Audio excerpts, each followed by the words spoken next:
isang deaf student mula sa Baongsiyang High School, nagpakitang giya sa larong arnis. Si Evan Sabala, grade 8 sped mula sa Baongsiyang High School, ay naimbitahan na mag-perform sa isang event ng Philippine Eskrima Kali Arnis Federation na niyahukan din ng iba't ibang bansa, targeting ng federasyon na may sama sa Olympics ang Filipino martial arts na arnis, kaya naman unti-unti na siyang gagawa ng hakban upang maitulak ito sa Asian Games at maging sa Olympics.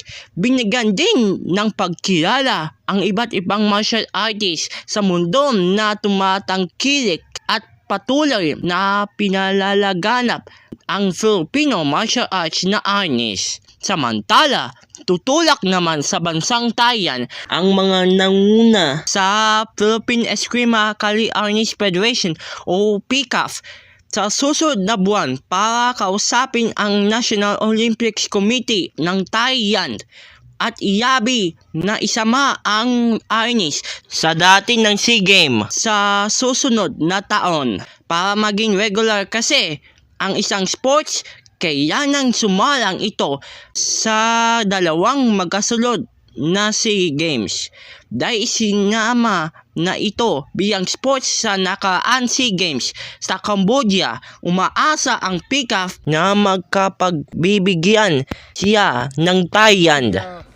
Ayon pa kay Senator Juan Miguel Zubiri, pangarap natin na hindi lamang i-promote ang Filipino martial arts sa mundo, kundi gawin itong isa sa mga main sports ng SEA Games, Asian Games, and of course ng Olympics. Katulad ng ginawa ng judo, katulad ng ginawa ng taekwondo, at katulad ng ginawa, of course, ng karate. So we want to do ay magiging sports this as well for the whole world, para sa ganyan at nasiya sa Olympics.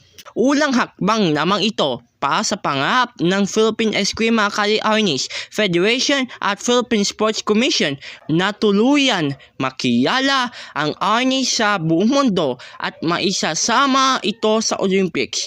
Ako ang iyong sports reporter, John Daniel Barcelona, may panindigan, baitang totoo lamang.